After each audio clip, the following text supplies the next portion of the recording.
ಯಾವುದೋ ಒಂದು ಆಟ ಶುರುವಾಗೋದೈತಿ. ಅದರ ಸಲಾಗಿ ಎದ್ದು ಹೋಗಬಾರ್ದು ಮಂದಿ. ಹೋಗೋಕ್ಕಿಂತ ಮುಂಚೆನ ರೊಟ್ಟಿ ಬೇಯಿಸ್ಕೊಂಡು ಕಡ್ಯಾಕಾಗಬೇಕು ಅಂತ. ಅದಕ್ಕೆ ನಾನು ಪೂಜ್ಯ ಪಾದರಲ್ಲಿ ಎಲ್ಲರಲ್ಲಿಯೂ ಕ್ಷಮೆಯನ್ನು ಕೇಳ್ತೇನೆ. ತಮ್ಮ ಮಾತುಗಳನ್ನು ನನಗೆ ಕೇಳುವ ಅವಕಾಶವನ್ನು ಪಡೆಯಲಿಕ್ಕಾಗಲಿಲ್ಲ. ಎಲ್ಲ ಪೂಜ್ಯರು ನಮ್ಮನ್ನು ಹರಸ್ತಾರೆ, ಕ್ಷಮಿಸ್ತಾರೆ ಅಂತ ನಾನು ಅವರ ಚರಣಗಳಲ್ಲಿ ಪ್ರಾರ್ಥನೆಯನ್ನು ಮಾಡಿಕೊಳ್ತೇನೆ. ಇದು ಬಸವಾದಿ ಶರಣರ ಹಿಂದೂ ಬೃಹತ್ ಸಭೆ. ಹಿಂಗಂದ ಕೂಡಲೇ ಬಹಳ ಮಂದಿ ಅಬ್ಜೆಕ್ಷನ್ ಮಾಡಿದ್ರು. ಇದಕ್ಕೆ ಏನು ಅಬ್ಜೆಕ್ಷನ್ನು ಅಂದ್ರೆ, ಹಿಂದೂ ಬೃಹತ್ ಸಭೆ ಅಂದ್ರೆ ನಮ್ಮದೇನೂ ತೊಂದರೆ ಇರಲಿಲ್ಲ.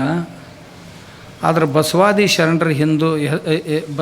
ಶರಣರ ಹಿಂದೂ ಬೃಹತ್ ಸಭೆ ಅಂತ ಯಾಕೆ ಕರಿತೀರಿ ಅಂತ ಕೆಲವು ಜನರಿಗೆ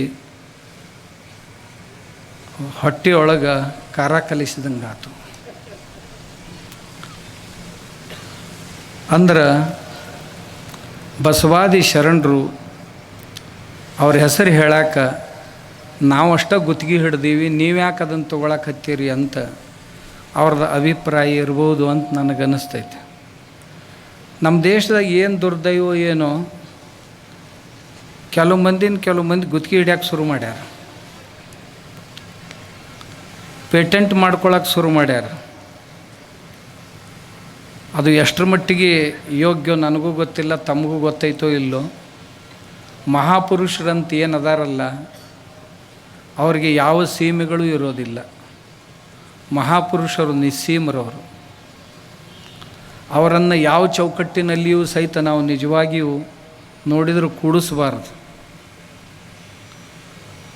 ಆ ಬಸವಾದಿ ಶರಣರು ನಮ್ಮ ಸಂಚಾಲಕರು ಮತ್ತು ಅಧ್ಯಕ್ಷರು ಹೇಳಿದರು, ನಾವು 64 ಸಮಾಜಗಳ ಜನರು ಒತ್ತಟ್ಟಿಗೆ ಸೇರಿ ನಮ್ಮ ದೇಶದಲ್ಲಿ 14 ವಿದ್ಯೆಗಳು 64 ಕಲೆಗಳು ಅಂತದವು. 64 ಕಲೆಗಳಂದ್ರೆ 64 ಬೇರೆ ಬೇರೆ ಕಾಯಕಗಳು. ಆ ಕಾಯಕಗಳಿಗೆ ಬೇಕಾಗುವಂಥ ಜ್ಞಾನ ಅಂತೇನಿದಿಲ್ಲ, ಅದಕ್ಕೆ ಕಲೆ ಅಂತ ಕರೆಯೋದು. ಆ 64 ಸಮಾಜದ ಜನರೆಲ್ಲ ನಾವು ಇಲ್ಲಿ ಮುಂದೆ ಕುಂತೀವಿ ಮತ್ತು ಹಿಂದೂ ಕುಂತೀವಿ. ಅದಕ್ಕೆ ಪೂಜ್ಯರು ಆಗಲಿ ಹೋಗುವಾಗಂದ್ರು ಇದು ಅಪರೂಪದ ಸಭೆ ಅಂತ. ನಮ್ಮ ಅನ್ನದಾನೇಶ್ವರ ಶ್ರೀಗಳಂದರು ಇದು ಅಪರೂಪದ ಸಭೆ ಅಂತ. ಎಲ್ಲಿ ಒಂದೊಂದು ಎರಡೆರಡು ಸಮಾಜದ ಜನರು ನಾವು ಕೂಡಿ ಕಾರ್ಯಕ್ರಮಗಳನ್ನು ಮಾಡ್ತಾ ಇರ್ತೀವಿ.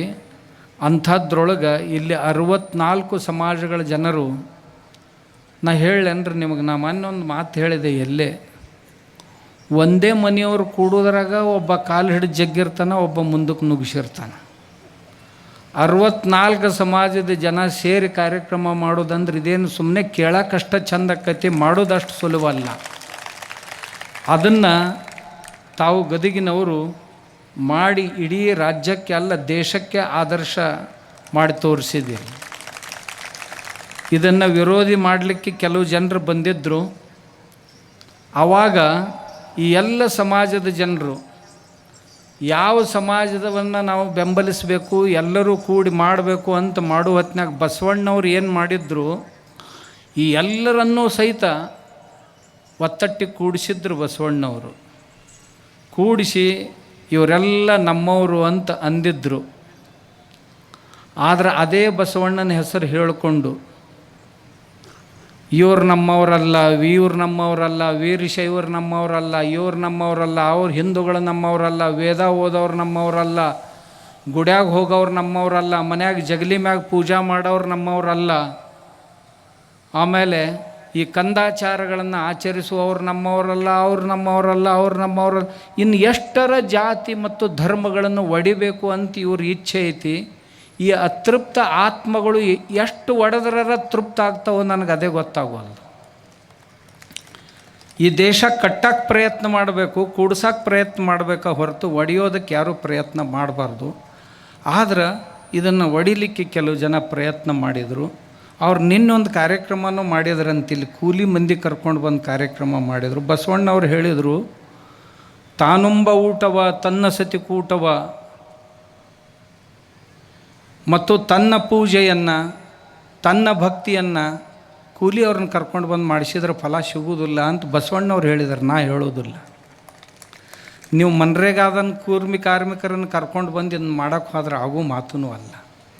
ನೀವು ಗದಗಿನವ್ರು ಇನ್ನೊಂದು ಒಳ್ಳೆಯ ಕೆಲಸ ಏನು ಮಾಡಿದ್ರಿ ಅಂದ್ರೆ, ಇತಿಹಾಸದೊಳಗೆ ಇಲ್ಲಿಯವರೆಗೆ ಯಾರಿಗೂ ಶಕ್ಯ ಆಗಿದ್ದಿಲ್ಲ ಅಂಥದ್ದೊಂದು ಮಾಡಿರಿ. ಆದ್ರೆ ನಿಮ್ಗೆ ಗೊತ್ತಿಲ್ಲ ಅದು ಏನು ಅಂದ್ರೆ, ಯಾವ ಕಮ್ಯುನಿಸ್ಟ್ರು ಈ ನಮ್ಮ ಬಸವಣ್ಣನ ತತ್ವದೊಳಗೆ ಸೇರಿ ಈ ದೇಶ ಸಮಾಜ ಒಡ್ಯಾಕೆ ಹೊಂಟಿದ್ರಲ್ಲ, ಅವ್ರು ನೇರವಾಗಿ ತಮ್ಮದೇ ಧ್ವಜವನ್ನು ತಗೊಂಡು ಪ್ರತಿಭಟನೆ ಮಾಡಲಿಕ್ಕೆ ಬಂದದ್ದು ಇತಿಹಾಸದಲ್ಲಿ ಮೊದಲನೇ ಸಾರಿ. ಅದು ಪ್ರತಿ ಸಾರಿ ಬಸವಣ್ಣನ ಜೆಂಡ ಹಿಡ್ಕೊಂಡು ಬರ್ತಿದ್ರು, ಅವ್ರು ಈ ಸಾರಿ ಕಮ್ಯುನಿಸ್ಟ್ರ ಜೆಂಡ ಹಿಡ್ಕೊಂಡು ಬಂದ್ರೆ ಗದಗಿನೊಳಗೆ. ಇದು ಇತಿಹಾಸದಲ್ಲೇ ಮೊದಲನೇ ಸಾರಿಗೆ ಅವ್ರು ಎಕ್ಸ್ಪೋಸ್ ಆದ್ರಿ. ಕೊನೆಗೆ ಈ ಕಮ್ಯುನಿಸ್ಟ್ರು ಅಂದ್ರೆ ಯಾರು ನಿಮ್ಗೆ ಗೊತ್ತೈತೆ ಅನ್ನೋ ಒಂದು ಸ್ವಲ್ಪ. ಕಮ್ಯುನಿಸ್ಟ್ರು ಅಂತಂದ್ರೆ ಇವ್ರು ಮಾರ್ಕ್ಸನ ಮರಿಗಳು, ಕಾರ್ಲ್ ಮಾರ್ಕ್ಸನ ಮರಿಗಳು. ಇಲ್ಲಿಯವರೆಗೆ 10 ಕೋಟಿ ಜನರ ಕಗ್ಗೊಲೆಯನ್ನು ಮಾಡಿದಂಥ ಧೀಮಂತರು ಇವರು. 10 ಕೋಟಿ ಜನರ ಕಗ್ಗೊಲೆಯನ್ನು ಮಾಡಿದಂಥವ್ರು ಇವರು. ತಮ್ಮದೇ ಆದಂಥ ಬೈಗುಳಗಳ ಒಂದು ಸ್ಪೆಷಲ್ ಡಿಕ್ಷನರಿ ತಯಾರು ಮಾಡಿದಂಥವ್ರು. ಸಾಮ್ಯವಾದದ 100 ಅಪರಾಧಗಳು ಅಂತ ತಿಳ್ಕೊಂಡು ಒಂದು ಪುಸ್ತಕ ಐತೆ, ನಿಮ್ಗೆ ಹಿಂದಿ ಒಳಗೆ ಐತೆ. ಅದು ಕನ್ನಡದೊಳಗೆ ಯಾರು ಬರ್ದಾರೋ ಇಲ್ಲೋ ಗೊತ್ತಿಲ್ಲ. ಅದು JNU ಕಾಲೇಜಿನಲ್ಲಿ ಪ್ರಾಧ್ಯಾಪಕರಾಗಿದ್ದಂಥ ಶಂಕರ್ ಶರಣ್ ಅನ್ನುವಂಥವ್ರು ಬರ್ದಾರೆ. ಪ್ರತಿಯೊಬ್ಬ ಭಾರತೀಯರು ಓದಬೇಕು. ಅವರು ಮೊದಲು ಕಮ್ಯುನಿಸ್ಟ್ರ. ಹಿಂದಾಗಡೆ ಒಳಗೆ ಹೊಕ್ಕ ನಂತರ ಈ ದೇಶವನ್ನು, ಈ ಸಂಸ್ಕೃತಿಯನ್ನು ಛಿದ್ರ ವಿಚ್ಛಿದ್ರ ಮಾಡುವ ಸಲುವಾಗಿ ಎಷ್ಟು ಕೆಟ್ಟ ಯೋಜನೆಗಳನ್ನು ಈ ಕಮ್ಯುನಿಸ್ಟ್ರು ಹೊಂದ್ಯಾರ ಅನ್ನೋದನ್ನು ಕುರಿತೇ ಅವರೊಂದು ಪುಸ್ತಕ ಬರೆದ್ರು. ಯಾವ್ಯಾವ ದೇಶದಲ್ಲಿ ಎಷ್ಟು ಜನರ ಕಗ್ಗೊಲೆಯನ್ನು ಮಾಡಿದರು, ಎಷ್ಟು ಧರ್ಮಗಳನ್ನು ಹಾಳು ಮಾಡಿದರು, ಎಷ್ಟು ಸಂಸ್ಕೃತಿಗಳನ್ನು ಹಾಳು ಮಾಡಿದರು, ಎಷ್ಟು ಶ್ರೀಮಂತರನ್ನು ಹಾಳು ಮಾಡಿದರು, ಅಂದರೆ ಕಾರ್ಖಾನೆಗಳನ್ನು ಹಾಳು ಮಾಡಿದರು, ಶ್ರೀಮಂತರನ್ನು ಹಾಳು ಮಾಡಿದರು, ದೇಶಗಳನ್ನೇ ಭಿಕಾರಿಯನ್ನಾಗಿ ಮಾಡಿದರು ಅನ್ನೋದನ್ನು ಒಂದು ದೊಡ್ಡ ಗ್ರಂಥ ಬರೆದಿದ್ದಾರೆ. ಅವರು ನಮ್ಮ ಬಸವಣ್ಣವರ ಧ್ವಜದ ಕೆಳಗೆ ಬರ್ಲಾಕತ್ಯಾರ. ಅವರು ಸೇರ್ಯಾರ ಇದ್ರೊಳಗೆ. ಅವರೇ ನಾನು ಯಾರಿಗೆ ಬಸವ ತಾಲಿಬಾನಿಗಳು ಅಂತ ಕರಿತೀನಲ್ಲ, ಅವರು ಇದ್ರೊಳಗೆ ಬಂದು ಸೇರ್ಯಾರ. ಸೇರಿ ವಿಶ್ವವ್ಯಾಪಿ ಆಗಬೇಕಾದಂಥ ನಮ್ಮ ಬಸವಣ್ಣನನ್ನು ಒಂದು ಜಾತಿಗೆ ಕಟ್ಟಿ ಹಾಕ್ಲಿಕ್ಕೆ ಹೊರಟಿದ್ದಾರೆ, ಒಂದು ಪ್ರದೇಶಕ್ಕೆ ಕಟ್ಟಿ ಹಾಕ್ಲಿಕ್ಕೆ ಹೊರಟಿದ್ದಾರೆ. ಬಸವಣ್ಣ ಕಳ್ಳರನ್ನ ಕರ್ಕೊಂಡು ಬಂದು ತಿದ್ದಿದ, ಸುಳ್ಳರನ್ನ ಕರ್ಕೊಂಡು ಬಂದು ತಿದ್ದಿದ, ವೇಶ್ಯರನ್ನ ಕರ್ಕೊಂಡು ಬಂದು ತಿದ್ದಿದ, ಎಂಥವ್ರನ್ನೋ ಕರ್ಕೊಂಡು ಬಂದು ತಿದ್ದಿ ಬುದ್ಧಿ ಎಲ್ಲ ಮಾಡಿ ನಮ್ಮ ಹಿಂದೂ ಧರ್ಮದಲ್ಲಿರುವಂಥ ಲೋಪದೋಷಗಳನ್ನೆಲ್ಲ ತೆಗೆದು ಶುದ್ಧ ಬುದ್ಧವಾದಂಥ ಒಂದು ಹಿಂದೂ ಧರ್ಮವನ್ನು ಈ ದೇಶಕ್ಕೆ ಕೊಟ್ಟಂಥ ಮಹಾಪುರುಷ ಬಸವಣ್ಣ.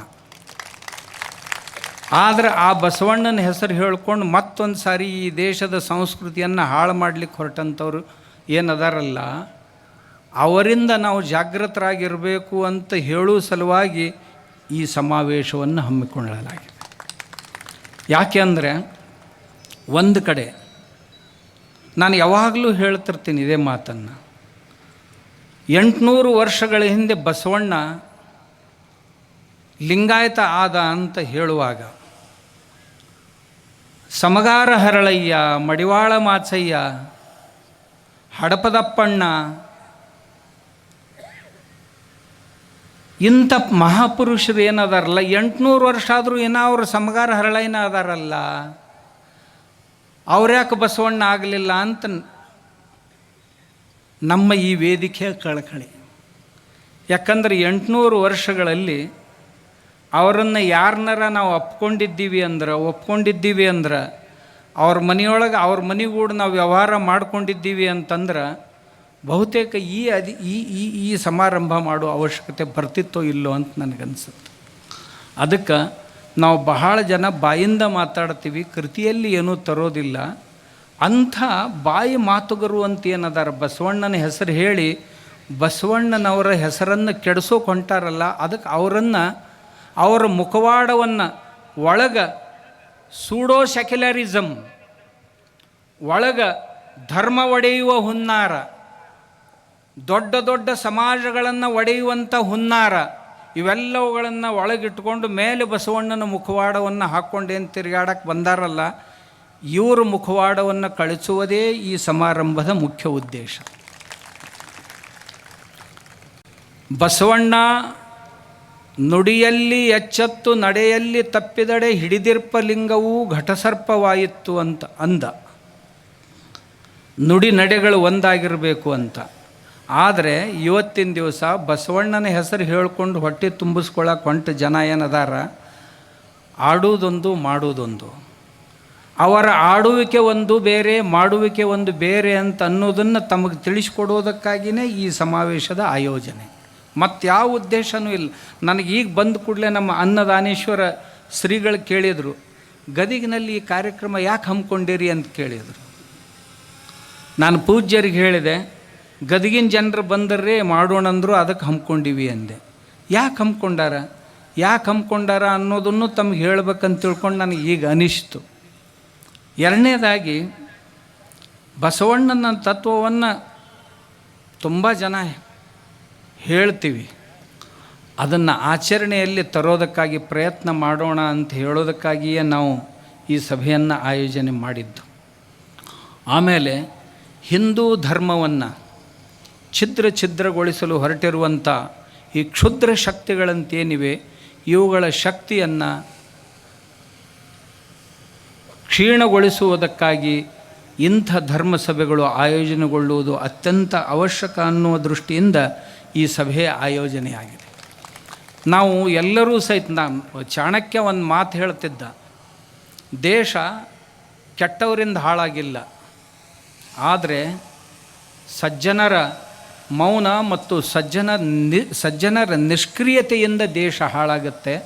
ಆದ್ದರಿಂದ ಸಜ್ಜನರಾದವರು ನಿಷ್ಕ್ರಿಯರಾಗಬಾರ್ದು, ಸಜ್ಜನ ಶಕ್ತಿ ಒಂದು ಕಡೆ ಕೂಡಬೇಕು. ನಾವೆಲ್ಲರೂ ಹಿಂದೂ ಧರ್ಮದ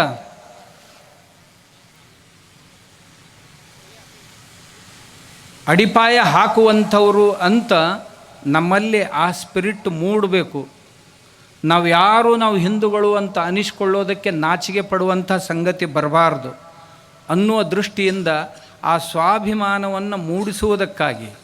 ಯಾಕಂದರೆ ಇತ್ತೀಚೆಗೆ ಲಿಂಗಾಯತರು ಹಿಂದೂಗಳಲ್ಲ ಅಂತ ಹೇಳ್ಕೊತ ಹೊಂಟಾರ. ಅವ್ರದ್ದೇನು ಕಮ್ಯುನಿಸ್ಟ್ರದ್ದು ಒಂದು ಕೆಲಸ ಇರ್ತೈತಿ, ಒಂದೇ ಸುಳ್ಳು 100 ಸಾರಿ ಹೇಳಿದೆವಂದ್ರೆ ಎಂದರ ಒಂದು ದಿವಸ ಖರೆ ಆಕ್ಕೈತೆ. ಅವ್ರದ್ದು ಸಿದ್ಧಾಂತ ಇದು. ಒಂದೇ ಸುಳ್ಳು 100 ಸಾರಿ ಹೇಳಿದ್ರಾತು ಅದು ಖರೆ ಆಕ್ಕೈತಿ ಅಂತ. ಮತ್ತು ನಾ ಅಂದದ್ದಲ್ಲ, ಇದು ಅವ್ರ ಫಿಲಾಸಫಿ ತೆಗೆದು ನೋಡ್ರಿ ಗೊತ್ತಾಗ್ತದೆ. ಮತ್ತು ಅವ್ರು ಇದೇ ಅಡಿಯೊಳಗೆ ಏನು ಮಾಡಿದರು, ಬಸವಣ್ಣ ಮತ್ತು ಕಾರ್ಲ್ ಮಾರ್ಕ್ಸ್ ಅಂತಕ್ಕಂಥ ತೌಲನಿಕ ಅಧ್ಯಾಯದ ಪುಸ್ತಕನೂ ತಂದರು. ಅದು ನನಗೆ ಭಾರಿ ಭಯಾನಕ ಅನ್ನಿಸ್ತು. ಅಲ್ಲ,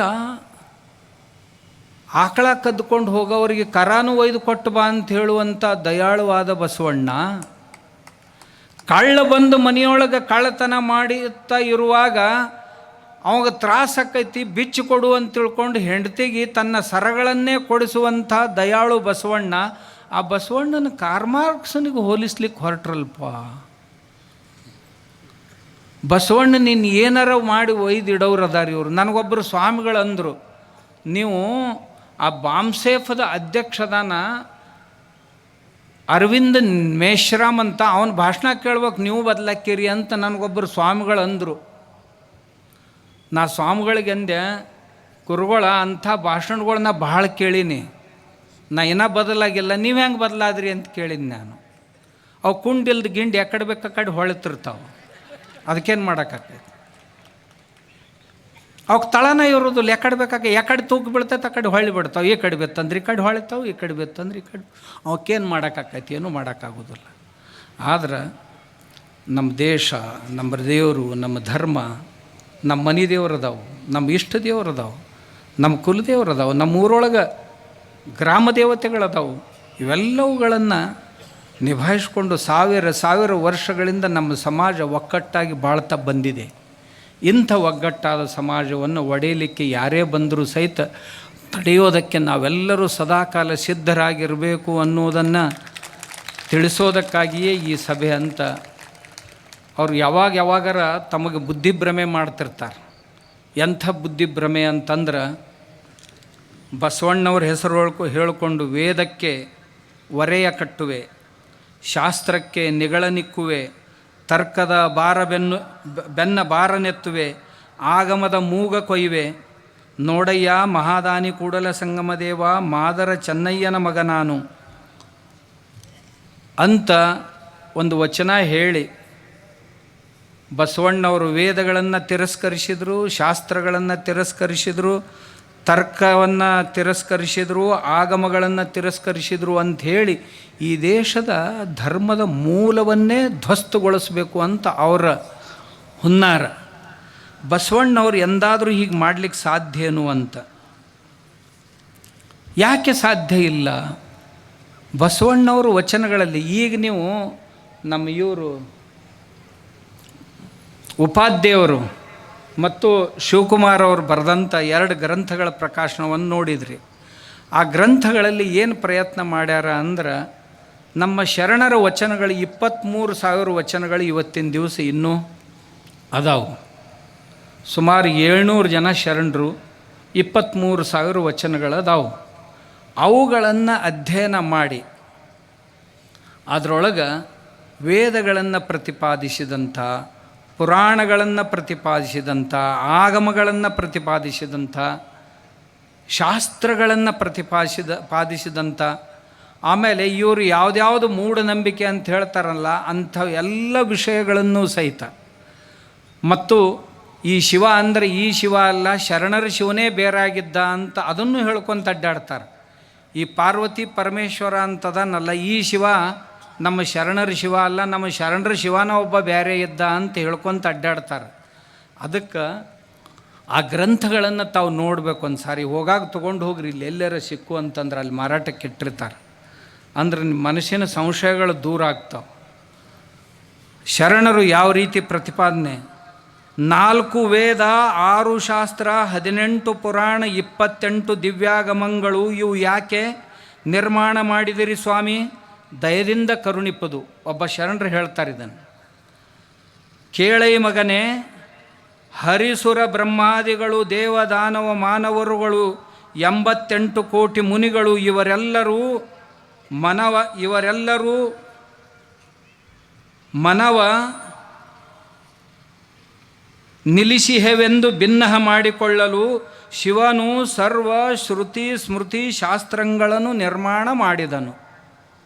ಶಿವನೇ ಇವುಗಳನ್ನು ನಿರ್ಮಾಣ ಮಾಡಿದ, ಯಾರಲ್ಲೋ ಹೊಕ್ಕು ಅಂತ ಶರಣರೇ ಹೇಳ್ತಾ ಇದ್ದಾರೆ. ವೇದಾಂತ ತತ್ವಮಧಿಕಂ ನವನೀತ ಸಾರಂ ಎಂಬುದಾಗಿ ವೇದ ಮೊದಲಾದವು ಎಲ್ಲವೂ ಮಜ್ಜಿಗೆಯ ಹಾಗೆ, ಪುರಾತನರ ವಚನಗಳು ಗುರುವಾಕ್ಯವೆಲ್ಲವೂ ಬೆಣ್ಣೆಯ ಹಾಗೆ. ಈ ಗುರುವಾಕ್ಯವಿಡಿದು ಲಿಂಗದಲ್ಲಿ ಮನವ